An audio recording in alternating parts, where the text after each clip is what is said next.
നമ്മുടെ GMAW അഥവാ gas metal ആർക്ക് വെൽഡിങ്ങിലെ രണ്ടാമത്തെ ഭാഗം, അതായത് gas metal arc welding equipment and accessories. നമ്മുടെ GMA വെൽഡിങ്ങിൽ ഉപയോഗിക്കുന്ന എക്യുപ്മെന്റ്സും ആക്സസറീസും എന്തൊക്കെയാണെന്ന് നമുക്ക് നോക്കാം. അതാണ് നമ്മൾ ഈ ഒരു ഭാഗത്തിൽ നമ്മൾ നോക്കാൻ പോകുന്നത്. അപ്പം നിങ്ങൾ കഴിഞ്ഞ പ്രാവശ്യം നമ്മൾ അതിന്റെ ഇൻട്രൊഡക്ഷൻ മാത്രമാണ് നോക്കി. എന്താണ് GMAW, ഇത് എന്താണ് അതുകൊണ്ട് ഉദ്ദേശിക്കുന്നത് എന്നുള്ളത്, അല്ലെങ്കിൽ ഇതിന്റെ ഒരു ജസ്റ്റ് അതിലേക്കൊരു കാലെടുത്ത് വെച്ചിട്ട് മാത്രമേ ഉള്ളൂ. അത് എന്താണെന്ന് മനസ്സിലാക്കി. നമ്മൾ ആ മെഷീനെ കുറിച്ചിട്ടൊന്നും കണ്ടിട്ടില്ല. അപ്പൊ നോക്കാം. ഇതാണ് നമ്മുടെ മിഗ് വെൽഡിംഗ് അല്ലെങ്കിൽ GMAW അല്ലെങ്കിൽ CO2 വെൽഡിംഗ് മെഷീന്റെ ചിത്രം. ഇങ്ങനെ വരിക. ഇത്രയും എക്യുപ്മെന്റ്സ് അതിൽ വരും. അപ്പൊ നിങ്ങൾക്ക് ഇത് കാണുമ്പോൾ മനസ്സിലാവും ഈ ഭാഗം ഇതാണ് നമ്മുടെ പവർ സോഴ്സ് അല്ലെങ്കിൽ വെൽഡിംഗ് മെഷീൻ എന്ന് നമ്മൾ പറയാലോ. നിങ്ങൾ ആർക്ക് വെൽഡിംഗ് ചെയ്യുമ്പോൾ കാണുന്ന മെഷീൻ ഉണ്ടല്ലോ, അതെ നമ്മൾ പറഞ്ഞു മിഗ് വെൽഡിംഗും തന്നെയാണ്, ഒരു ആർക്ക് വെൽഡിംഗ് തന്നെയാണ്. അപ്പം ഈ മെഷീനാണ് നമ്മൾ മിഗ് വെൽഡിംഗ് ചെയ്യാൻ വേണ്ടിയിട്ട് ഉപയോഗിക്കുന്നത്. അപ്പൊ ഇതിന് നമ്മൾ മെഷീൻ എന്നുള്ളത് ഉപരി ഇതിന് നമ്മൾ പറയാ പവർ സോഴ്സ് എന്നാണ് പറയുക. Power source. കാരണം നമുക്ക് വയറിങ്ങിലൂടെ വരുന്നത് ഇലക്ട്രിക് സപ്ലൈ വരുന്നത് സാധാരണ കറണ്ടാണ്. ആ കറണ്ട് നേരിട്ട് ഉപയോഗിച്ചിട്ട് നമുക്ക് വെൽഡ് ചെയ്യാൻ പറ്റില്ല. അപ്പൊ ആ കറണ്ടിനെ നമുക്ക് എന്താക്കി മാറ്റണം? വെൽഡിംഗ് കറണ്ടിലേക്ക് മാറ്റണം. അങ്ങനെ നമുക്ക് മെയിൻ സപ്ലൈ നിന്ന് കിട്ടുന്ന കറണ്ടിനെ വെൽഡിംഗ് കറണ്ടിലേക്ക് മാറ്റാനുള്ള ഉപകരണമാണ് എന്ത്? വെൽഡിംഗ് മെഷീൻ, അല്ലെങ്കിൽ നമ്മൾ ഇതിനെ വെൽഡിംഗ് പവർ സോഴ്സ് എന്ന് പറയും. അപ്പൊ ഇതാണ് പവർ സോഴ്സ്. പിന്നെ ഇവിടെ കണ്ടു, ഇതൊരു സിലിണ്ടർ ആണ്. നിങ്ങൾക്ക് കണ്ടാൽ മനസ്സിലാവും ഇതിങ്ങനെ ഒരു സിലിണ്ടർ ആണ്. ഈ സിലിണ്ടറിലാണ് നമ്മൾ ഗ്യാസ് വെക്കുന്നത്. എന്തിനാണ് ഗ്യാസ്? Shielding gas. നമ്മൾ മിഗ് വെൽഡിംഗിൽ അല്ലെങ്കിൽ GMAW വെൽഡിംഗിൽ വെൽഡിനെ പ്രൊട്ടക്ട് ചെയ്യാൻ വേണ്ടിയിട്ട് നമ്മൾ ഫ്ലക്സോ സ്ലാഗോ ഒന്നും അല്ല വരുന്നത്. അവിടെ എന്താ വരുന്നത്? ഗ്യാസ് ആണ്. ഇവിടെ ഷീൽഡ് ചെയ്യാൻ വേണ്ടിയിട്ട് നമ്മൾ ഉപയോഗിക്കുന്നത് ഗ്യാസ് ആണ്. അങ്ങനെ ഈ ഷീൽഡിംഗ് ഗ്യാസിനെ വെക്കാൻ, അല്ലെങ്കിൽ ഈ ഷീൽഡിംഗ് ഗ്യാസ് സ്റ്റോർ ചെയ്ത് വെക്കുന്ന സിലിണ്ടർ ആണിത്. ഈ സിലിണ്ടറിൽ നിന്നാണ് നമ്മൾ വെൽഡിങ്ങിന് ആവശ്യമായിട്ടുള്ള ഷീൽഡിംഗ് ഗ്യാസ് എടുക്കുക. ഇതിൽ നിന്നാണ് എടുക്കുക. അപ്പൊ ഇത് ഓപ്പൺ ചെയ്ത് ഇതിനെ കൺട്രോൾ ചെയ്തിട്ടാണ് നമ്മൾ എടുക്കുക. ഇനി ഇവിടെ കാണാം, ഈ ഒരു ഭാഗം കാണുന്നില്ലേ? ഇതിന് നമ്മൾ വയർ ഫീഡർ എന്നാണ് പറയാ. വയർ ഫീഡർ എന്ന് പറഞ്ഞു കഴിഞ്ഞാൽ വെൽഡിംഗ് വയർ, നമ്മൾ ഇലക്ട്രോഡിനെ മിഗ് വെൽഡിംഗിൽ പറയുമ്പോൾ എന്താ പറയാ? ഇലക്ട്രോഡ് വയർ എന്ന് പറയും. ഇലക്ട്രോഡ് വയർ അല്ലെങ്കിൽ ഇലക്ട്രോഡ് വയർ എന്ന് തന്നെയാണ് പറയാ. കാരണം നമ്മൾ ഇലക്ട്രോഡ് ഒരു പർട്ടിക്കുലർ ലെങ്ത് അല്ല ഉള്ളത്. ഇത് ജസ്റ്റ് വയർ മാതിരി ഇങ്ങനെ ചുറ്റി വെക്കുകയാണ് ചെയ്തിട്ടുള്ളത്. ആ വയറാണ് നമുക്ക് വെൽഡിങ്ങിന് വേണ്ടി ഉപയോഗിക്കുന്നത്. അപ്പൊ ഈ വയറിനെ ഇവിടെ ഈ ചിത്രം കണ്ടോ? ഇതാണ് നമ്മുടെ വെൽഡിംഗ് ഇലക്ട്രോഡ് അല്ലെങ്കിൽ ഇലക്ട്രോഡ് വയർ, ഇങ്ങനെ ചുറ്റി വെച്ചത്. ഈ ഇലക്ട്രോഡ് വയർ നമ്മളെ വയർ സ്പൂൾ എന്നും പറയും. ഈ വയർ ചുറ്റി വെച്ചതിന് നമ്മൾ വയർ സ്പൂൾ എന്നുള്ള പേരും കൂടെ പറയും. Wire spool. ഈ വയർ ചുറ്റി വെച്ചത് ഇവിടെ ഈ ഭാഗത്താണ് ഫിറ്റ് ചെയ്തിട്ടുണ്ടാവുക, വയർ ഫീഡറിന്റെ.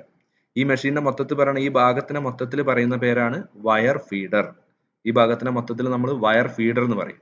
ഈ വയർ ഫീഡറിന്റെ ഈ ഭാഗത്ത് വയർ വെച്ചിട്ടുണ്ടാവും. അപ്പൊ ഈ വയർ എന്ത് ചെയ്യണം? നമുക്ക് വെൽഡ് ചെയ്യുന്ന ഭാഗത്തേക്ക് എത്തിക്കണം. അതിന് വേണ്ടിയിട്ടാണ് നമ്മൾ ഈ വയർ ഫീഡർ ഉപയോഗിക്കുന്നത്. ഈ വയർ ഫീഡർ എന്താ ചെയ്യുന്നത് വെച്ച് കഴിഞ്ഞാൽ ഈ വയറിനെ നേരെ ഇതില് കൊണ്ടുവന്നിട്ട് ഇവിടെ കണ്ടോ വെൽഡിംഗ് ടോർച്ച്, നമ്മുടെ വെൽഡിംഗ് ടോർച്ച്, ഈ വെൽഡിംഗ് ടോർച്ചിന്റെ ഉള്ളിലൂടെ പുറത്തേക്ക് എത്തിക്കുമ്പോൾ അവിടെ വെൽഡിംഗ് നടക്കും. അതാണ് മെയിൻ ആയിട്ടുള്ള ഭാഗങ്ങൾ നമുക്ക് പറയാനുള്ളത്, പ്രധാനപ്പെട്ട ഭാഗങ്ങൾ. ഇനി ഒന്നുകൂടെ പറഞ്ഞുതരാം. ഇത് power source, welding power source. ഇത് സിലിണ്ടർ. ഇവിടെ നമ്മൾ സിലിണ്ടറിൽ എന്ത് ഗ്യാസ് സ്റ്റോർ ചെയ്യുക? ഒന്നുകിൽ ഇനർട്ട് ഗ്യാസ് ആയിരിക്കും. ഇനർട്ട് ഗ്യാസ് ഏതൊക്കെയാണ്? ആർഗൺ അല്ലെങ്കിൽ ഹീലിയം. നമ്മൾ കഴിഞ്ഞ ക്ലാസ്സിൽ പറഞ്ഞിട്ടുണ്ടായിരുന്നു എന്താണ് ഇനർട്ട് ഗ്യാസ് എന്നുള്ളത്. ഇനർട്ട് ഗ്യാസ് എന്ന് പറഞ്ഞാൽ അലസവാതകങ്ങൾ എന്ന് പറയും മലയാളത്തിൽ. അതായത് കെമിക്കൽ റിയാക്ഷനിലൊന്നും ഏർപ്പെടാതെ നമ്മൾ എന്താണോ അത് സപ്ലൈ ചെയ്തത് അതുപോലെ തന്നെ അവിടെ നിൽക്കും. അത് പോയിട്ട് ഹീറ്റ് ആകുമ്പോഴൊന്നും യാതൊരുവിധ രാസപ്രവർത്തനത്തിലും ഏർപ്പെടില്ല. നമ്മൾ വെൽഡ് ചെയ്യുമ്പോൾ അവിടെ ബേസ് മെറ്റലിന് യാതൊരുവിധ മാറ്റങ്ങളും അത് ഉണ്ടാക്കില്ല. അതുകൊണ്ടാണ് നമ്മൾ അതിനെ ഇനർട്ട് ഗ്യാസ് എന്ന് പറയുന്നത്. അതുകൊണ്ട് തന്നെയാണ് നമ്മൾ ഇനർട്ട് ഗ്യാസിനെ എന്ത് ചെയ്യുന്നത്? ഷീൽഡിങ്ങിന് വേണ്ടിയിട്ട് ഉപയോഗിക്കുന്നത്. അപ്പൊ ഇത് ഗ്യാസ് സിലിണ്ടർ. പിന്നെ ഇത് വയർ ഫീഡർ. ഈ ഭാഗത്തിന് പറയുന്ന പേര് വയർ ഫീഡർ. ഇത് വയർ സ്പൂള്. ഇത് വെൽഡിംഗ് ടോർച്ച്. നമ്മുടെ വെൽഡിംഗ് ടോർച്ച് ആണിത്. വെൽഡ് ചെയ്യാൻ ഉപയോഗിക്കുന്ന ഗൺ, വെൽഡിംഗ് ടോർച്ച് അല്ലെങ്കിൽ ഗൺ എന്നും പറയട്ടോ, ഗൺ. പിന്നെ ഇത് എർത്ത്. ഇതൊക്കെ നമുക്ക് അറിയാവുന്നതാണ്. Earth clamp. ഇതൊക്കെ കേബിളുകളാണ്. ഇലക്ട്രോഡ് കേബിള്, കറണ്ട് സപ്ലൈ കൊടുക്കുന്ന കേബിള്. ഈ കേബിള് ഗ്യാസ് ആണ്. ഇത് കേബിൾ അല്ല, ഹോസ് ആണ് ഈ വരുന്നത് മാത്രം. ഇതൊക്കെ കേബിളുകളാണ്, ഇതിന്റെ ഉള്ളിലൂടെയൊക്കെ കറണ്ട് ആണ് വരുന്നത്. പക്ഷെ ഇതെന്താണ്, ഇത് ഗ്യാസ് വരാൻ, നമ്മളെ ഷീൽഡിങ് ഗ്യാസിനെ സിലിണ്ടറിൽ നിന്ന് കൊണ്ടുവരാനുള്ള ഗ്യാസ് ഹോസ് ആണിത്. പിന്നെ ഇതിന്റെ മുകളിൽ ഇവിടെ കണ്ടോ ഈ ഒരു ചെറിയ സാധനം 11ാമത്തെ നമ്പറിൽ കാണുന്നത്, ഇതാണ് ഫ്ലോ മീറ്റർ എന്നാണ് പറയാ. ഫ്ലോ മീറ്റർ എന്ന് പറഞ്ഞു കഴിഞ്ഞാൽ ഈ സിലിണ്ടറിൽ നിന്നും പുറത്തേക്ക് ഒരു മിനിറ്റിൽ എത്ര ഗ്യാസ്, കാർബൺ ഡൈ ഓക്സൈഡോ ആർഗണോ ഹീലിയോ എന്തോ ആയിക്കോട്ടെ, ഈ സിലിണ്ടറിൽ നിന്നും എത്ര ലിറ്റർ ഗ്യാസ് ഒരു മിനിറ്റിൽ പുറത്തേക്ക് വരുന്നുണ്ട് എന്ന് അറിയാൻ വേണ്ടിയിട്ടുള്ള മീറ്റർ. അതിന് നമ്മൾ പറയുന്ന പേരാണ് ഗ്യാസ് ഫ്ലോ മീറ്റർ. അതിൽ കാണുന്നത് ലിറ്റർ പെർ മിനിറ്റ് ആണ്. ഒരു മിനിറ്റിൽ എത്ര ലിറ്റർ ആണ് പുറത്തേക്ക് വരിക. പിന്നെ ഇവിടെ കാണുന്നത് റെഗുലേറ്റർ ഉണ്ട്. ഇത് റെഗുലേറ്റർ എന്ന് പറഞ്ഞാൽ ഈ ഫ്ലോ കൂട്ടും കുറയ്ക്കും ചെയ്യാം. നമുക്ക് വേണമെങ്കിൽ ഗ്യാസ് കൂടുതൽ ഫ്ലോ ചെയ്യിപ്പിക്കാം. കൂടുതൽ ഓപ്പൺ ചെയ്ത് കഴിഞ്ഞാൽ കൂടുതൽ ഗ്യാസ് പുറത്തേക്ക് വരും, അത് ക്ലോസ് ചെയ്ത് കഴിഞ്ഞാൽ കുറച്ചേ വരുള്ളൂ. അതിന് ഉപയോഗിക്കുന്ന സാധനമാണ് റെഗുലേറ്റർ. നമ്മളെ ഗ്യാസ് വെൽഡിങ്ങിൽ കണ്ട അതേമാതിരി തന്നെ. അപ്പൊ ഇത്രയൊക്കെയാണ് GMA വെൽഡിങ്ങിന്റെ അല്ലെങ്കിൽ മിഗ് വെൽഡിങ്ങിന്റെ എക്യുപ്മെന്റ്സ് വരുന്നത്. ഇനി നമുക്ക് അത് ഓരോന്ന് എന്താണെന്ന് നമുക്ക് നോക്കാം.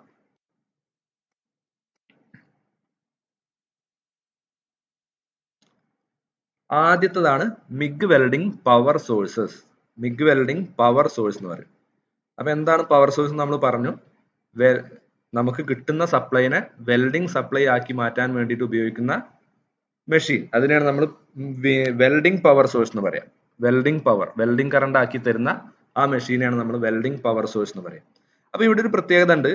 ഈ മെഷീന്റെ പ്രത്യേകത എന്ന് പറഞ്ഞു കഴിഞ്ഞാൽ, നമുക്ക് എല്ലാ വെൽഡിങ്ങിനും വേണ്ടിയിട്ട് എന്താണ് വേണ്ടത്? കറണ്ട് കൂടിയിട്ട് വോൾട്ടേജ് കുറഞ്ഞിട്ടാണ് കിട്ടേണ്ടത്. സാധാരണ സപ്ലൈയിൽ വോൾട്ടേജ് കൂടുതലായിരിക്കും, കറണ്ട് കുറവായിരിക്കും. നമുക്ക് വെൽഡ് ചെയ്യണമെങ്കിൽ എന്താവണം? വോൾട്ടേജ് കുറച്ചിട്ട് കറണ്ടിനെ കൂട്ടണം. അതാണ് നമ്മുടെ വെൽഡിംഗ് മെഷീൻ അല്ലെങ്കിൽ വെൽഡിംഗ് പവർ സോഴ്സ് ചെയ്തു തരുന്നത്. അപ്പൊ ഇവിടെ മിഗ് വെൽഡിങ്ങിന്റെ പവർ സോഴ്സ് ചെയ്യുന്നതും അതേ കാര്യം തന്നെയാണ്. പക്ഷെ അതിലൊരു ചെറിയൊരു നിയന്ത്രണം ഉള്ളത് എന്താന്ന് വെച്ച് കഴിഞ്ഞാൽ, ഇവിടെ കോൺസ്റ്റന്റ് വോൾട്ടേജ് ആണ്. അതായത് വോൾട്ടേജ് ഒരു വോൾട്ടേജിലേക്ക് നമ്മൾ സെറ്റ് ചെയ്ത് കഴിഞ്ഞാൽ പിന്നെ നമ്മൾ വെൽഡ് ചെയ്യുമ്പോൾ ഒരിക്കലും ആ വോൾട്ടേജ് മാറാൻ പാടില്ല. അതാണ് കോൺസ്റ്റന്റ് വോൾട്ടേജ് എന്ന് പറയുന്നത്. മിഗ് വെൽഡിങ്ങിന്റെ പ്രത്യേകത ഏതാണ്? മിഗ് വെൽഡിംഗ് മെഷീന്റെ പ്രത്യേകത നിങ്ങൾ മനസ്സിലാക്കണം. മിഗ് വെൽഡിംഗ് മെഷീൻ എന്ത് മെഷീൻ ആയിരിക്കും? കോൺസ്റ്റന്റ് വോൾട്ടേജ് ടൈപ്പ് ആയിരിക്കും. അതിൽ വോൾട്ടേജിന് ചേഞ്ച് വരില്ല. നമ്മൾ സെറ്റ് ചെയ്ത വോൾട്ടേജ് എന്താണോ ആ വോൾട്ടേജ് നമ്മൾ വെൽഡ് ചെയ്യുമ്പോൾ പൂർണ്ണമായിട്ട് നിലനിർത്തിക്കൊണ്ട് പോകും. അതുകൊണ്ടാണ് ഇതിനെ കോൺസ്റ്റന്റ് വോൾട്ടേജ് ടൈപ്പ് മെഷീൻ എന്ന് പറയുന്നത്. പിന്നെ നമുക്ക് ഇതിൽ നിന്ന് കിട്ടുന്ന കറണ്ട് ഏത് കറണ്ട് ആയിരിക്കും? നമുക്കറിയാം രണ്ട് കറണ്ട് ആണുള്ളത്. ഒന്ന് AC കറണ്ടും DC. DC എന്ന് പറഞ്ഞാൽ ഡയറക്റ്റ് കറണ്ട്, AC എന്ന് പറഞ്ഞാൽ ആൾട്ടർനേറ്റിംഗ് കറണ്ട്. നമുക്ക് മിഗ് വെൽഡിങ്ങിൽ ഉപയോഗിക്കുന്ന കറണ്ട് DC കറണ്ട് ആണ്, അതായത് ഡയറക്റ്റ് കറണ്ട് ആണ്. അതെങ്ങനെയാ നമുക്ക് തിരിച്ചറിയാം? വെൽഡിംഗ് മെഷീന്റെ മുകളിൽ പോസിറ്റീവ് പോളും നെഗറ്റീവ് പോളും ഉണ്ടായിരിക്കും, അല്ലേ? അപ്പോഴാണ് ഡയറക്റ്റ് DC ആണെന്ന് മനസ്സിലാവുക. പോസിറ്റീവ് നെഗറ്റീവ് ഇല്ല എന്നുണ്ടെങ്കിൽ അത് AC ആയിരിക്കും. അപ്പം നമ്മൾ മിഗ് വെൽഡിങ്ങിന് ഉപയോഗിക്കുന്ന പവർ സോഴ്സ് ഏതായിരിക്കണം? പവർ സോഴ്സിൽ നിന്ന് കിട്ടുന്ന ഔട്ട്പുട്ട് നമുക്ക് കിട്ടേണ്ടത് DC ആയിരിക്കണം. ഡയറക്റ്റ് കറണ്ട് ആണ് ഔട്ട്പുട്ട് കിട്ടേണ്ടത്. പിന്നെ ഒരു പ്രത്യേകതയും കൂടെ ഉള്ളത് എന്താണ്? ഡയറക്റ്റ് കറണ്ട് ആയിരിക്കണം, കോൺസ്റ്റന്റ് വോൾട്ടേജ് ആയിരിക്കണം. ഈ രണ്ട് കാര്യങ്ങൾ ഓർമ്മിച്ച് വെക്കുക, മറക്കാൻ പാടില്ല. മിഗ് വെൽഡിങ്ങിന്റെ പവർ സോഴ്സ് കോൺസ്റ്റന്റ് വോൾട്ടേജ് ആയിരിക്കും, ഡയറക്റ്റ് കറണ്ട് ആയിരിക്കും തരുന്നത്. ഇതാണ് മിഗ് വെൽഡിങ്ങിന് വേണ്ടിയിട്ടുള്ള പവർ സോഴ്സ് നമുക്ക് കിട്ടേണ്ടത്. അപ്പൊ ഇവിടെ ഒരു ഗ്രാഫ് കൊടുത്തിട്ടുണ്ട്. ഇതെന്താണെന്ന് ചോദിച്ചു കഴിഞ്ഞാൽ, ഒരു ഭാഗത്ത് വോൾട്ടേജും ഒരു ഭാഗത്ത് കറണ്ട്, ആംബിയർ എന്ന് പറഞ്ഞാൽ കറണ്ടുമാണ് കാണിച്ചിട്ടുള്ളത്. ഇതിൽ സൂചിപ്പിച്ചത് എന്താ വെച്ച് കഴിഞ്ഞാൽ, ഇവിടെ കറണ്ടിൽ വലിയ വ്യത്യാസം വന്നു. ഇവിടെ ഫസ്റ്റ് ഒരു പോയിന്റ് കാണിച്ചിട്ടുണ്ട്, അവിടെ കറണ്ട് 50ന്റെയും 75ന്റെയും ഇടയിലാണ് വരുന്നത്. ഈ ഒരു പോയിന്റിൽ വരുന്നത് നമ്മൾ കാണിച്ചത് 175ന്റെയും 200ന്റെ ഇടയിലാണ്. പക്ഷെ അവിടെ ഒക്കെ നോക്കിക്കഴിഞ്ഞാൽ ഇതിന്റെ ഇടയിൽ രണ്ട് പോയിന്റുകൾ നമ്മൾ ഈ കർവിൽ എടുത്തു. ഇവിടെയൊക്കെ നോക്കുമ്പോഴും കറണ്ട് ഇവിടെ വോൾട്ടേജ് എത്രയാണ് കാണിച്ചത്? 50 ആണ്. അതുകൊണ്ട് നിങ്ങൾ മനസ്സിലാക്കേണ്ടത്, ഇത്രയും ചേഞ്ച് കറണ്ടിൽ വരുമ്പോഴും അവിടെ വോൾട്ടേജ് എന്ത് വന്നിട്ടില്ല? വോൾട്ടേജിൽ ചേഞ്ച് വന്നിട്ടില്ല. വോൾട്ടേജിൽ വളരെ നേരിയ ചേഞ്ച് മാത്രമേ വരുന്നുള്ളൂ. അതാണ് ഈ മെഷീന്റെ പ്രത്യേകതയായിട്ട് നമ്മൾ പറയുന്നത്. വോൾട്ടേജിൽ ചേഞ്ച് വരില്ല, കോൺസ്റ്റന്റ് വോൾട്ടേജ് ആയിരിക്കും. ഇനി ഓരോ വോൾട്ടേജ് എത്രയാന്നുള്ളത്, സെറ്റ് ചെയ്യേണ്ട വോൾട്ടേജ് എത്രയാന്നുള്ളത് നമ്മൾ കുറച്ച് കഴിഞ്ഞാൽ പഠിക്കും. ഇത് നമുക്ക് മെഷീൻ ഓൺ ആക്കുമ്പോഴുള്ള ഒരു വോൾട്ടേജിനെ നമ്മൾ പറയും ഓപ്പൺ സർക്യൂട്ട് വോൾട്ടേജ്. ഈ കാണിച്ചിട്ടുള്ളത് 50 എന്നുള്ളത് വെൽഡ് ചെയ്യുമ്പോഴുള്ള വോൾട്ടേജ് അല്ല, അതിന് നമ്മൾ ഓപ്പൺ സർക്യൂട്ട് വോൾട്ടേജ്. നമ്മൾ മെഷീൻ ഓൺ ആക്കി കഴിഞ്ഞാൽ ആ മീറ്ററിൽ കാണിക്കുന്ന വോൾട്ടേജിനെ പറയുന്ന പേരാണ് ഓപ്പൺ സർക്യൂട്ട് വോൾട്ടേജ്. അതാണ് ഇവിടെ കാണിച്ചിട്ടുള്ളത്, open circuit voltage. Machine on ആക്കി കഴിഞ്ഞാൽ കാണിക്കുന്ന വോൾട്ടേജ്. ഇനി വെൽഡിങ് ചെയ്യുമ്പോൾ കാണിക്കുന്ന വോൾട്ടേജ് ആണെങ്കിൽ അതിനെ നമ്മൾ ആർക്ക് വോൾട്ടേജ് എന്നാണ് പറയാം, ആർക്ക് വോൾട്ടേജ്. ഓക്കെ. അപ്പൊ ഈ മെഷീൻ എന്ത് മെഷീനാണ്? കോൺസ്റ്റന്റ് വോൾട്ടേജ് ടൈപ്പ് മെഷീനാണ്. അടുത്ത ഭാഗം നോക്കാം. GMA torches, MIG torch, MAG torch എന്തോ ആയിക്കോട്ടെ, GMAW, മിഗ്, മാഗ് എല്ലാം ഒന്ന് തന്നെയാണ്. മാഗ് എന്ന് പറഞ്ഞാൽ എന്തായിരുന്നു? Metal active gas welding. Okay, അപ്പൊ ഇതാണ് ടോർച്ച്. ടോർച്ച് എന്ന് പറഞ്ഞാൽ നമ്മളെ വെൽഡിംഗ് ഗൺ, നമ്മളെ ബ്ലോ പൈപ്പ് പോലെ മിഗ് വെൽഡിങ്ങിന് ഉപയോഗിക്കുന്ന ടോർച്ച്. ഈ ടോർച്ചിന്റെ ഭാഗങ്ങൾ ഒന്ന് നോക്കാം നമുക്ക്. ഈ ടോർച്ചിലൂടെ എന്തൊക്കെ വരണം? ഗ്യാസ് വരണം, ഇലക്ട്രോഡ് വയറും വരണം. ഇലക്ട്രോഡ് വയർ പുറത്തേക്ക് വരണം, അതിന്റെ ഒപ്പം തന്നെ ഷീൽഡിങ് ഗ്യാസും പുറത്തേക്ക് വരണം. അപ്പൊ അതിനുള്ള വഴിയൊക്കെ ഇതിലുണ്ടാവും. ഒന്ന് കണ്ടോ, ഇതാണ് ഇലക്ട്രോഡ് വയർ, ഈ കാണിക്കുന്നത്. ഇലക്ട്രോഡ് വയർ ഇതിന്റെ ഉള്ളിലൂടെ, ഇവിടുന്ന് ഇതിന്റെ ഉള്ളിലൂടെ ഇങ്ങനെ വന്ന് പുറത്തേക്ക് വരും. അതിന്റെ കൂടെ തന്നെ എന്തുണ്ടാവും? ഷീൽഡിങ് ഗ്യാസ് കൂടെ വരും. ഷീൽഡിങ് ഗ്യാസ് ഇതിന്റെ ഉള്ളിലൂടെ വന്നിട്ട് ഇവിടെ കാണിച്ചിട്ടുണ്ട്. ഷീൽഡിങ് ഗ്യാസ് കണ്ടോ, ഇതിന്റെ ഉള്ളിലൂടെ ഇങ്ങനെ ഷീൽഡിങ് ഗ്യാസ് വന്നിട്ട് ഇവിടുന്ന് അത് നേരെ വന്ന് ഇവിടെ എന്തായിട്ടാ വരിക? ഒരു കവറിങ്, നമ്മളെ വെൽഡ് ചെയ്യുന്ന ഭാഗത്തിന് ഒരു കവറിങ് തരും, പ്രൊട്ടക്ട് ചെയ്യാൻ വേണ്ടിയിട്ട്. ഷീൽഡിങ് ഗ്യാസ് ഇതിന്റെ ഉള്ളിലൂടെ വരും. അപ്പൊ ഈ വെൽഡിംഗ് ടോർച്ചിന്റെ ഉള്ളിൽ ഇലക്ട്രോഡ് കേബിൾ, ഇലക്ട്രോഡ് വയർ വരാനുള്ള ഒരു പാസേജ് ഉണ്ടാവും. അതിന്റെ കൂടെ ഷീൽഡിങ് ഗ്യാസ് വരാനുള്ള ഒരു പാസേജ് ഉണ്ടാവും. പിന്നെ എന്താ ഉണ്ടാവുക? ട്രിഗർ, അതായത് നമ്മൾക്ക് ഇലക്ട്രോഡിന്റെ വെൽഡിംഗ് ടോർച്ചിന്റെ മുകളിലാണ് സ്വിച്ച് ഉണ്ടാവുക. ആ സ്വിച്ച് പ്രസ് ചെയ്യുമ്പോഴാണ് വെൽഡിംഗ് തുടങ്ങുക. നമ്മൾ ഈ ടോർച്ച് കൊണ്ടുപോയിട്ട് എവിടെയാണോ വെൽഡിംഗ് ചെയ്യേണ്ടത് അവിടെ വെച്ചിട്ട് ഈ ട്രിഗർ അമർത്തി കഴിയുമ്പോൾ, ഈ ട്രിഗർ അമർത്തുമ്പോഴാണ് വെൽഡിംഗ് തുടങ്ങുക. അപ്പൊ ഇത് ഓൺ ഓഫ് സ്വിച്ച്, ട്രിഗർ അല്ലെങ്കിൽ ഓൺ ഓഫ് സ്വിച്ച്. പിന്നെ ഇത് ടോർച്ച് പിടിക്കാനുള്ള സ്ഥലം, അതിന്റെ ഹാൻഡിൽ, ഈ ഭാഗത്താണ് നമ്മൾ ടോർച്ച് പിടിക്കുക. പിന്നെ ഇതിൽ കാണിച്ചിട്ടുള്ളതൊക്കെ അറിയാൻ പറ്റും, കറണ്ട്, ഇലക്ട്രോഡ് വയർ ഓരോന്ന്. ഇനി കോണ്ടാക്ട് ട്യൂബ്, നോസിൽ, ഈ ഭാഗം നമ്മൾ അടുത്ത ഇതിൽ കൂടുതലായിട്ട് വരും. അപ്പൊ ഞാൻ പറഞ്ഞുതരാം. ഒന്നുകൂടെ നോക്കാം നമുക്ക്. ഇത് അതിനെ കുറിച്ച് ഒന്നും കൂടെ ഓപ്പൺ ആയിട്ട് വരച്ചാണ്. ഇത് ടോർച്ചിന്റെ എൻഡ് ഭാഗമാണ്. ടോർച്ചിന്റെ എൻഡ് ഭാഗം വരുമ്പം കുറെ ഭാഗങ്ങൾ അവിടെ ഉണ്ട്. Conductor tube, replacement neoprene insulator, gas diffuser, contact tip, standard adjustable nozzle and insulator. ഇത്രയും ഭാഗങ്ങൾ ടോർച്ചിലുണ്ട്. അത് അടുത്ത ഭാഗത്ത് ഓരോന്ന് വരും. അപ്പൊ നമുക്ക് ഓരോന്നായിട്ട് പറയാം. ഇത് ആ വയർ, ഇതിന്റെ ഉള്ളിലേക്ക്, നമ്മുടെ ടോർച്ചിന്റെ ഉള്ളിലേക്ക് ഇലക്ട്രോഡ് വയർ ഇങ്ങനെ വരും. പിന്നെ എന്താ വരിക? ഷീൽഡിങ് ഗ്യാസും വരും. ഇത് രണ്ടും വയറിലേക്ക് വരണം, ടോർച്ചിലേക്ക് വരണം. പിന്നെ അതിന്റെ കൂടെ എന്തും കൂടെ വേണം വെൽഡിങ് നടക്കണമെങ്കിൽ? ടോർച്ചിലേക്ക് കറണ്ടും കൂടെ എത്തണം. അപ്പൊ കറണ്ട് വരാനുള്ള ഒരു കേബിളും ഉണ്ടാവും. അത് ഇതിലെ വന്നിട്ട് നമ്മുടെ ഇലക്ട്രോഡ് വയർ ഇങ്ങനെ വന്ന് ബേസ് മെറ്റലിൽ ടച്ച് ചെയ്യും. അപ്പൊ ഇവിടെ ആർക്ക് ഉണ്ടാവും. അപ്പൊ ഗ്യാസ് വന്നിട്ട് അതിന്റെ ഈ ഭാഗത്ത് ഇങ്ങനെ പ്രൊട്ടക്ട് ചെയ്യും. അപ്പൊ ഇവിടെ വെൽഡിങ് നടക്കും. ഓക്കെ, ഇനി ടോർച്ചിന്റെ കാര്യം നോക്കുകയാണെന്നുണ്ടെങ്കിൽ, ടോർച്ച് രണ്ട് ടൈപ്പ് ഉണ്ട്. നമുക്ക് ടോർച്ച് രണ്ട് ടൈപ്പ് ആയിട്ട് പറയാൻ പറ്റും. ഒന്ന് എയർ കൂൾഡ് ടോർച്ച്, രണ്ടാമത്തത് water cooled torch. Air cooled torch എന്ന് പറഞ്ഞു കഴിഞ്ഞാൽ നമ്മൾ സാധാരണ വെൽഡ് ചെയ്യുമ്പോൾ നമ്മൾ അന്തരീക്ഷത്തിലെ കാറ്റ് തട്ടിയിട്ട് അത് തണുക്കും, വായുവിൽ തന്നെ തണുക്കും. ഇനി അങ്ങനെ തണുക്കാത്ത ടോർച്ച്, അതായത് ആ വായു കൊണ്ട് മാത്രം തണുക്കുന്നില്ല വെച്ചാൽ അതിന് നമ്മൾ തണുപ്പിക്കാൻ വേണ്ടിയിട്ട് വെള്ളം അതിന്റെ ഉള്ളിലേക്ക് സപ്ലൈ ചെയ്യേണ്ടി വരും. ഒരു ചെറിയ മോട്ടർ വെച്ചിട്ട് വെള്ളത്തിന് അതിന്റെ ടോർച്ചിന്റെ ഉള്ളിലൂടെ അങ്ങനെ കൊണ്ടുവരും. അപ്പൊ ആ വെള്ളം ആ ടോർച്ചിന്റെ ഉള്ളിലുള്ള ഹീറ്റിനെ മൊത്തം പുറത്തേക്ക് കൊണ്ടുവരും. അതിനെയാണ് വാട്ടർ കൂൾഡ് ടോർച്ച്, നമ്മളെ റേഡിയേറ്റർ ഒക്കെ പോലെ. അപ്പൊ രണ്ട് ടോർച്ചാണുള്ളത്. ഒന്ന് air cooled torch, water cooled torch. അപ്പൊ ഇതിനൊരു കണക്ക് പറയുകയാണെന്നുണ്ടെങ്കിൽ, എയർ കൂൾഡ് ടോർച്ച് 200 ആംപിയറിൽ താഴെയാണ് നമ്മൾ ഉപയോഗിക്കുന്നത്. നമ്മൾ ഉപയോഗിക്കുന്ന വെൽഡിംഗ് കറണ്ട്, സെറ്റ് ചെയ്യുന്ന കറണ്ട് 200 ആംപിയറിൽ താഴെയാണെന്നുണ്ടെങ്കിൽ അവിടെ നമ്മൾ ഉപയോഗിക്കേണ്ടത് എയർ കൂൾഡ് ടോർച്ച് ആണ്. അത് മതി. ഇനി നമ്മൾ ഉപയോഗിക്കുന്ന നമ്മൾ വെൽഡ് ചെയ്യുന്ന സ്ഥലത്ത് കറണ്ട് 200 ആംപിയറിന്റെ മുകളിൽ ഉണ്ടെന്നുണ്ടെങ്കിൽ അവിടെ നമുക്ക് വാട്ടർ കൂൾഡ് ടോർച്ച് ആണ് വേണ്ടത്. അവിടെ എയർ കൂൾഡ് ടോർച്ച് പോരാ. 200 ആംപിയറിന്റെ താഴെയാണെന്നുണ്ടെങ്കിൽ എയർ കൂൾഡ് ടോർച്ച് മതി. 200 ആംപിയറിൽ കൂടുതലാണെന്നുണ്ടെങ്കിൽ വാട്ടർ കൂൾഡ് ടോർച്ച് തന്നെ ഉപയോഗിക്കണം. ഇനി ഈ ടോർച്ചിനെ നമ്മൾ എങ്ങനെ സെലക്ട് ചെയ്യാന്നുള്ള ഒരു കാര്യം കൂടെ നമുക്ക് ഇതിന്റെ കൂടെ പഠിക്കേണ്ടതുണ്ട്. അതായത് നമ്മൾ ഒരു കടയിൽ പോയിട്ട് വെൽഡിംഗ് ടോർച്ച് വാങ്ങിക്കുകയാണെന്നുണ്ടെങ്കിൽ ആ വെൽഡിംഗ് ടോർച്ചിന് നമ്മൾ വാങ്ങിക്കേണ്ടത് അതിന്റെ കറണ്ട് റേറ്റിംഗിന്റെ അടിസ്ഥാനത്തിലാണ്. അതായത് എത്ര കറണ്ട് ഉള്ള സ്ഥലത്താണ് നമ്മൾ ഇത് ഉപയോഗിക്കേണ്ടത്. അതാണ് വെൽഡിംഗ് ടോർച്ച് ഗ്യാസ് വെൽഡിങ്ങിന്റെ ടോർച്ച് സെലക്ട് ചെയ്യാനുള്ള മാനദണ്ഡം. അതായത് കറണ്ട് ക്യാരിയിങ് കപ്പാസിറ്റി എന്ന് വേണമെങ്കിൽ പറയാം. അതായത് ആ ടോർച്ചിന് എത്ര കറണ്ട് വരെ താങ്ങാൻ പറ്റും. നിങ്ങൾ 200 ആംപിയറിലാണ് ഉപയോഗിക്കുന്നത് വെച്ചാൽ നിങ്ങൾ അതിന്റെ ടോർച്ച് വാങ്ങണം. 500 ആംപിയർ കറണ്ടിലാണ് ഉപയോഗിക്കുന്നത് വെച്ചാൽ അവിടെ 500 ആംപിയർ കപ്പാസിറ്റി ഉള്ള ടോർച്ച് തന്നെ വാങ്ങണം. അല്ലാത്ത ടോർച്ച് വാങ്ങിക്കഴിഞ്ഞാൽ ടോർച്ച് ഡാമേജ് ആവും. ഓവറായിട്ട് കറണ്ട് വരുമ്പോൾ അത് ഉരുകി പോകാനൊക്കെ സാധ്യത ഉണ്ട്. അപ്പം കറണ്ട് റേറ്റിംഗ് നോക്കിയിട്ട് മാത്രം നിങ്ങൾ ടോർച്ച് വാങ്ങുക. ഇനി ടോർച്ചിന്റെ ഭാഗങ്ങൾ ഏതൊക്കെയാന്ന് നോക്കാം. നമ്മളിപ്പോ ഈ പറഞ്ഞ ടോർച്ചിന്റെ ഭാഗങ്ങൾ. ലൈനർ ലൈനർ എന്ന് പറഞ്ഞാൽ ടോർച്ചിന്റെ പ്രധാനപ്പെട്ട ഒരു ഭാഗമാണ്. ഈ ലൈനറിന്റെ പ്രത്യേകത ഒരു വയർ സ്പൂൾ, നമ്മൾ വയർ സ്പൂൾ എന്ന് പറഞ്ഞല്ലോ, വയർ ചുറ്റി വെച്ചിട്ടില്ലേ, ഈ വയർ ഒന്നോ രണ്ടോ ഒരു നമ്മൾ ഉപയോഗിക്കുമ്പോൾ ഒരു വയർ സ്പൂൾ കഴിഞ്ഞാൽ വീണ്ടും നമ്മൾ എന്ത് ചെയ്യും, വേറൊന്ന് മാറ്റിയിട്ട് കൊടുക്കും, അത് കഴിയുമ്പോൾ വേറൊന്ന് മാറ്റിയിട്ട് കൊടുക്കും. അങ്ങനെ ഒരു 4 റോളൊക്കെ നമ്മൾ ഉപയോഗിച്ച് കഴിയുമ്പം ലൈനർ കഴിയും, ലൈനറിന്റെ ലൈഫ് കഴിയും. പിന്നെ നമുക്ക് കറക്റ്റ് ആയിട്ട് സപ്ലൈ ഒക്കെ കിട്ടാത്തൊരവസ്ഥ വരും. അപ്പോൾ ഒരു 4 റോളൊക്കെ കഴിയുമ്പോൾ നമ്മൾ ലൈനർ അതിൻ്റെത് മാറ്റി കൊടുക്കണം. അങ്ങനെ ലൈനർ മാറ്റി കൊടുത്താൽ മാത്രമേ നമുക്ക് കറക്റ്റ് ആയിട്ട് വെൽഡ്, ക്വാളിറ്റി ഉള്ള വെൽഡ് കിട്ടുള്ളൂ. അപ്പൊ അതിൽ തന്നെ ലൈനർ എങ്ങനെ ഉപയോഗിക്കേണ്ടത്, നമ്മൾ സ്റ്റീൽ അല്ലെങ്കിൽ സ്റ്റെയിൻലെസ് സ്റ്റീൽ ലൈനർ, സ്റ്റീലിന്റെ ലൈനർ അല്ലെങ്കിൽ സ്റ്റെയിൻലെസ് സ്റ്റീലിന്റെ ലൈനറാണ് നമ്മൾ സോളിഡ് വയറിന് ഉപയോഗിക്കേണ്ടത്. അതായത് കട്ടിയുള്ള ഉള്ളു പൊള്ളയല്ലാത്ത ഇലക്ട്രോഡ് വയറാണ് ഉപയോഗിക്കുന്നതെങ്കിൽ അവിടെ നമ്മൾ ഉപയോഗിക്കേണ്ട ലൈനർ സ്റ്റീൽ അല്ലെങ്കിൽ സ്റ്റെയിൻലെസ് സ്റ്റീൽ ഉപയോഗിക്കണം. ഇനി നമ്മൾ ഉപയോഗിക്കുന്നത് ഉള്ളു പൊള്ളയായിട്ടുള്ള വയറാണ്, നമ്മൾ ഇലക്ട്രോഡ് വയറിന്റെ ഉള്ളു ഹോളോ ആണ്, അങ്ങനെയാണെന്നുണ്ടെങ്കിൽ അവിടെ നമുക്ക് സ്റ്റീലിന്റെ ലൈനർ പറ്റില്ല, അവിടെ ടഫ്ലോണിന്റെ ലൈനർ ഉപയോഗിക്കണം.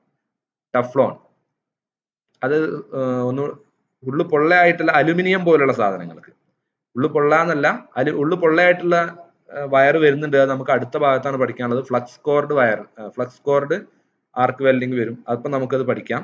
ഇവിടെ നിങ്ങൾ മനസ്സിലാക്കേണ്ടത് സോളിഡ് ആയിട്ടുള്ള നല്ല കട്ടിയുള്ള ഇലക്ട്രോഡ് വയർ ആണ്. ഇലക്ട്രോഡ് വയറിന് നല്ല കട്ടി ഉണ്ടെന്നുണ്ടെങ്കിൽ നമുക്ക് അവിടെ ഏത് ഉപയോഗിക്കാം, സ്റ്റീൽ അല്ലെങ്കിൽ സ്റ്റെയിൻലെസ് സ്റ്റീലിന്റെ ലൈനർ ഉപയോഗിക്കാം. ഇനി കട്ടി കുറഞ്ഞ, അതായത് സോഫ്റ്റ് ആയിട്ടുള്ള മെറ്റൽസ്, കട്ടി മീൻസ് നമുക്കറിയാം ഈ അലുമിനിയം, കോപ്പർ ഒക്കെ കട്ടി കുറഞ്ഞ മെറ്റൽസ്, കാഠിന്യം കുറഞ്ഞ മെറ്റൽസ്, അങ്ങനത്തെ മെറ്റൽസ് ആണ് നമ്മൾ വെൽഡിങ് വയറായിട്ട് ഉപയോഗിക്കുന്നത്. അതായത് അലുമിനിയം ആണ് വെൽഡ് ചെയ്യേണ്ടത് എങ്കിൽ അലുമിനിയത്തിന്റെ വയർ തന്നെ വേണമല്ലോ. അപ്പൊ അവിടെ നമ്മൾ ഉപയോഗിക്കുന്നത് ടഫ്ലോണിന്റെ ലൈനർ ആണ് ഉപയോഗിക്കുന്നത്. ഇനി അടുത്ത ഭാഗമാണ് ഗ്യാസ് ഡിഫ്യൂസർ. ഗ്യാസ് ഡിഫ്യൂസർ എന്ന് പറഞ്ഞു കഴിഞ്ഞാൽ, ഈ ഗ്യാസ് ഡിഫ്യൂസറിന്റെ ജോലി എന്ന് പറഞ്ഞു കഴിഞ്ഞാൽ ഷീൽഡിംഗ് ഗ്യാസിനെ കറക്റ്റ് ആയിട്ട് നോസിലേക്ക് എത്തിക്കുക എന്നുള്ളതാണ്.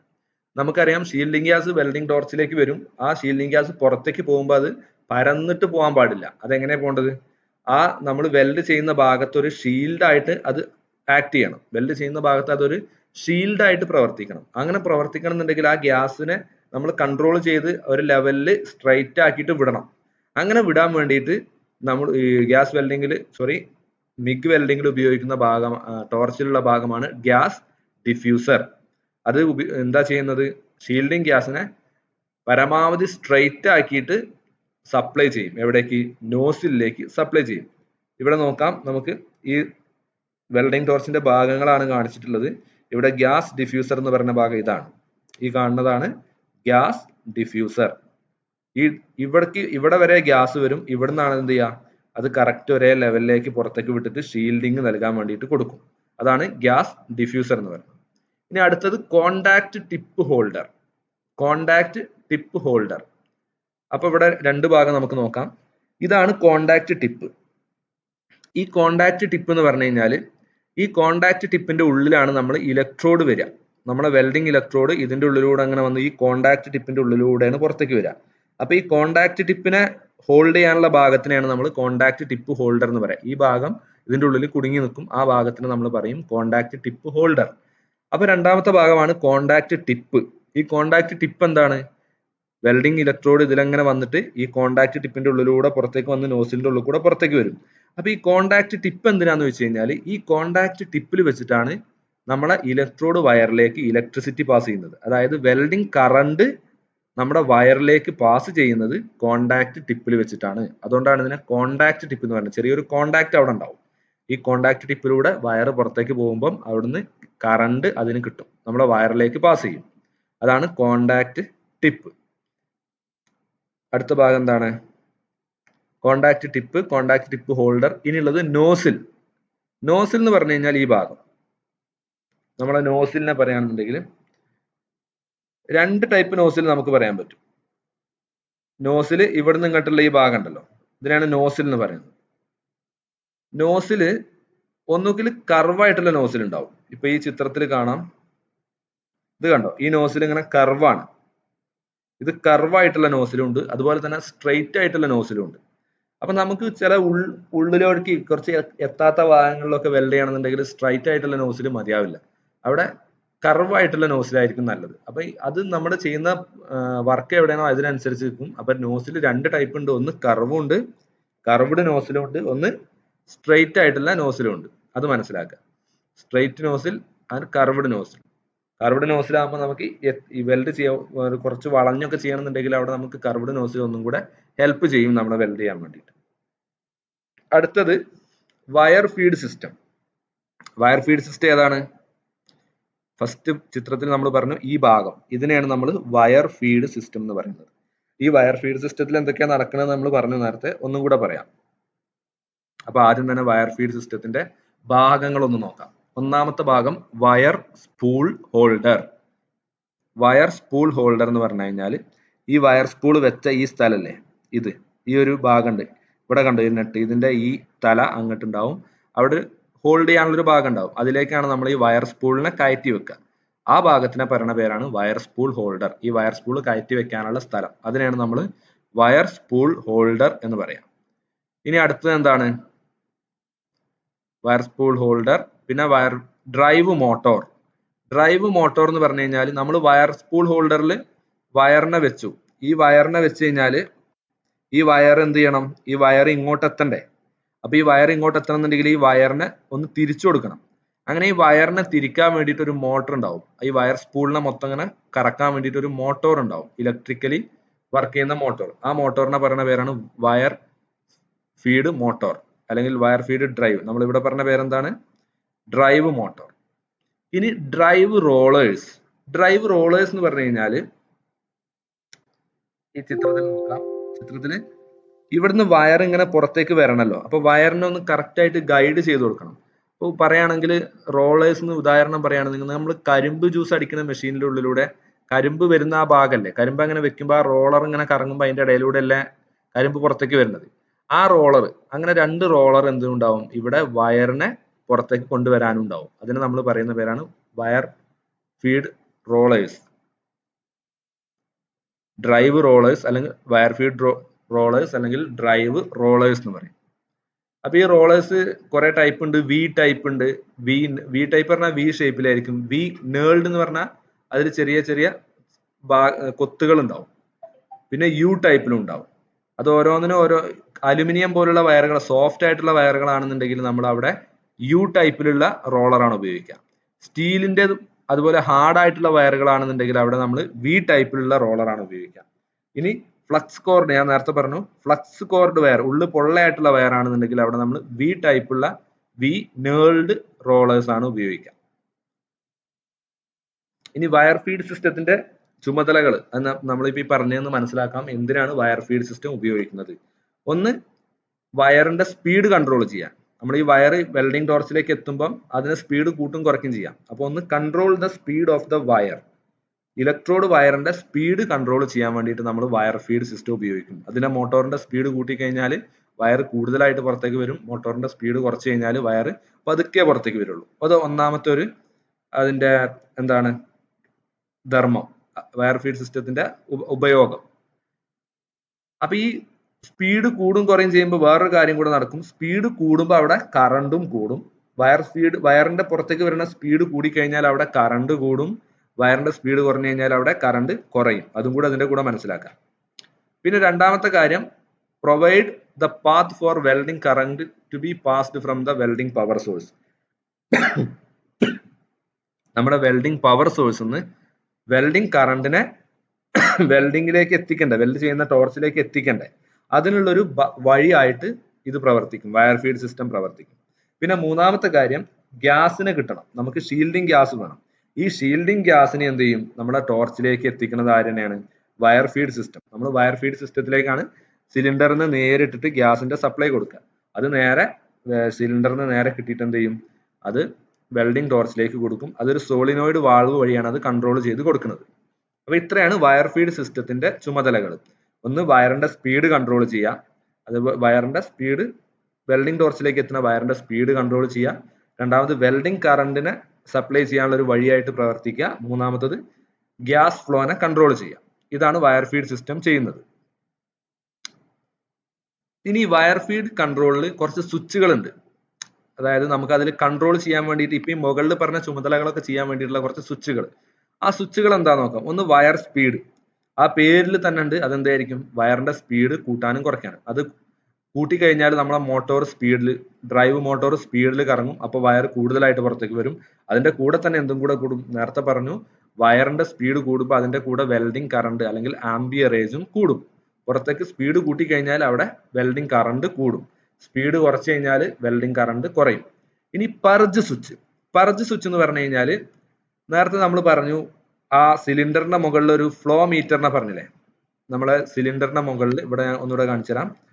നമ്മൾ പറഞ്ഞു ഈ സിലിണ്ടറിന്റെ മുകളിൽ ഇവിടെ ഇങ്ങനെ ഒരു 11ാമത്തെ സാധനം gas regulator with flow meter, ഒരു റെഗുലേറ്ററും ഉണ്ട്, അതിന്റെ മുകളിൽ ഒരു ഫ്ലോ മീറ്ററും ഉണ്ട്. അപ്പൊ ഈ ഫ്ലോ മീറ്റർ എന്തിനായിരുന്നു, സിലിണ്ടറിൽ നിന്ന് പുറത്തേക്ക് വരുന്ന ഗ്യാസിനെ അളവ് കാണിക്കാൻ വേണ്ടിയിട്ട്. അപ്പൊ നമ്മൾ വെൽഡ് ചെയ്യുന്നതിന്റെ മുന്നേ എത്ര ഗ്യാസ് ആണ് പുറത്തേക്ക് വരേണ്ടത് എന്നുള്ളത് നമ്മൾ അവിടെ സെറ്റ് ചെയ്യണം. അത് സെറ്റ് ചെയ്യണമെങ്കിൽ ഗ്യാസ് പുറത്തേക്ക് വരണമല്ലോ ടോർച്ചിന്റെ ഉള്ളിലൂടെ. അപ്പൊ അങ്ങനെ വെൽഡ് ചെയ്യുമ്പോൾ എന്തായാലും ഗ്യാസ് പുറത്തേക്ക് വരും. പക്ഷെ നമ്മൾ വെൽഡ് ചെയ്തുകൊണ്ട് സെറ്റ് ചെയ്യാൻ പാടില്ല. വെൽഡിങ് തുടങ്ങുന്നതിന് മുന്നേ തന്നെ നമ്മൾ അത് സെറ്റ് ചെയ്യണം. അതിനുള്ള സ്വിച്ചാണ് പർജ് സ്വിച്ച്. ഈ സ്വിച്ച് ഞെക്കി കഴിഞ്ഞാൽ, ഈ പർജ് സ്വിച്ച് നമ്മൾ പ്രസ് ചെയ്ത് കഴിഞ്ഞാൽ വെൽഡിങ് ഒന്നും നടക്കില്ല. നമ്മൾ ജസ്റ്റ് ആ സ്വിച്ച് പ്രസ് ചെയ്യുമ്പോൾ തന്നെ നമ്മളെ സിലിണ്ടറിൽ നിന്ന് ഗ്യാസ് ടോർച്ചിലേക്ക് ഒഴുകാൻ തുടങ്ങും. അങ്ങനെ ഒഴുകുമ്പോൾ നമുക്ക് എന്ത് ചെയ്യാൻ പറ്റും, ആ റെഗുലേറ്ററിൽ നോക്കിയിട്ട് ഫ്ലോ മീറ്ററിൽ നോക്കിയിട്ട് എത്ര ഗ്യാസ് പുറത്തേക്ക് വരണം എന്നുള്ളത് നമുക്ക് അവിടെ അഡ്ജസ്റ്റ് ചെയ്യാൻ പറ്റും. അങ്ങനെ വെൽഡിങ് തുടങ്ങുന്നതിന്റെ മുന്നേ തന്നെ ഗ്യാസിന്റെ ഫ്ലോ അഡ്ജസ്റ്റ് ചെയ്യാൻ വേണ്ടിയിട്ട് നമ്മളെ വയർ ഫീഡ് യൂണിറ്റിന്റെ മുകളിലുള്ള സ്വിച്ചിനെ പറയുന്ന പേരാണ് പർജ് സ്വിച്ച്. അടുത്തതാണ് ബേൺ ബാക്ക്. ബേൺ ബാക്ക് എന്ന് പറഞ്ഞു കഴിഞ്ഞാൽ നമ്മൾ വെൽഡിങ് നിർത്തി, നമ്മൾ വെൽഡിങ് ഇങ്ങനെ ചെയ്തൊരു ഭാഗത്തെത്തുമ്പോൾ നമ്മൾ ട്രിഗർ അല്ലെങ്കിൽ സ്വിച്ച് ഓഫ് ആക്കും. അങ്ങനെ ഓഫ് ആക്കി കഴിഞ്ഞാൽ ആ വെൽഡിംഗ് വയർ നേരെ പൂർണ്ണമായിട്ടും കത്തി ഉള്ളിലേക്ക് വരാൻ പാടില്ല. അത് ഉള്ളിലേക്ക് വന്നു കഴിഞ്ഞാൽ നമ്മുടെ നോസിലൊക്കെ കേടായി പോകും. അങ്ങനെ കേടാവാതിരിക്കാൻ വേണ്ടിയിട്ട് അത് നിശ്ചിത ഡിസ്റ്റൻസിൽ ആ കത്തുന്നത് നിൽക്കണം. അതിനെ പറയുന്ന പേരാണ് ബേൺ ബാക്ക്. അങ്ങനെ എത്ര അകലത്തിലാണ് ഇലക്ട്രോഡ് മെൽറ്റ് ചെയ്തിട്ട് നിൽക്കേണ്ടത് നമ്മൾ സെറ്റ് ചെയ്യണതിനെ പറയുന്ന പേരാണ് ബേൺ ബാക്ക്. ആ ബേൺ ബാക്ക് കൂടി കഴിഞ്ഞാൽ എന്താ സംഭവിക്കുക, നമ്മളെ കോണ്ടാക്ട് ടിപ്പൊക്കെ ഡാമേജ് ആയി പോകും. അതുകൊണ്ടാണ് ബേൺ ബാക്ക് നമ്മൾ സെറ്റ് ചെയ്യണം പറയണത്. ഓക്കെ, അടുത്തത് spot timer or stitch modes. ഇത് എല്ലാ മെഷീനിലും ഉണ്ടാവില്ല, ചില മെഷീനിലൊക്കെ ഉണ്ടാവുന്ന കൺട്രോൾ ആണ്. അതെന്താ, ഡ്രൈവ് റോളറിനെയാണ് ഇത് കൺട്രോൾ ചെയ്യുന്നത്. നമ്മുടെ ഡ്രൈവ് റോളർ നമ്മൾ സ്വിച്ച് ഞെക്കി കഴിഞ്ഞിട്ട് എത്ര കഴിഞ്ഞിട്ടാണ് റോളർ കറങ്ങേണ്ടത്, നമ്മൾ വെൽഡിംഗ് ടോർച്ചിലുള്ള സ്വിച്ച് പ്രസ് ചെയ്ത് കഴിഞ്ഞാൽ അപ്പൊ തന്നെ റോളർ കറങ്ങിയിട്ട് ഇലക്ട്രോഡ് പുറത്തേക്ക് വരണ്ടെന്നുണ്ടെങ്കിൽ എന്ത് ചെയ്യണം, ഒരു 2 സെക്കൻഡ് കഴിഞ്ഞിട്ട് നമ്മൾ കറക്റ്റ് ആ സ്പോട്ടിലൊക്കെ വെച്ച് സ്വിച്ച് പ്രസ് ചെയ്ത ഒരു സെക്കൻഡ് കഴിഞ്ഞിട്ടോ 2 സെക്കൻഡ് കഴിഞ്ഞിട്ടോ മതി നമ്മളെ വയർ ഡ്രൈവ് മോട്ടോർ കറങ്ങുക. അത് സെറ്റ് ചെയ്യാൻ വേണ്ടിയിട്ടുള്ള സ്വിച്ചാണ് സ്പോട്ട് ടൈമർ. അത് എത്ര കഴിഞ്ഞിട്ട് സ്വിച്ച് ഞെക്കിയാൽ 1 സെക്കൻഡ് കഴിഞ്ഞാൽ കറങ്ങണോ അല്ലെങ്കിൽ 2-3 സെക്കൻഡ് കഴിഞ്ഞിട്ട് കറങ്ങണോ എന്നുള്ളത് സെറ്റ് ചെയ്യാൻ വേണ്ടിയിട്ടുള്ള സ്വിച്ചാണ് spot timer or stitch mode എന്ന് പറയും. അപ്പൊ ഇത്രയാണ് നമ്മുടെ GMAW അക്സസറീസ് അല്ലെ എക്യുപ്മെന്റ്സ്, മിഗ് വെൽഡിങ്ങിന്റെ എക്യുപ്മെന്റ്സും ആക്സസറീസും. Okay, thank U.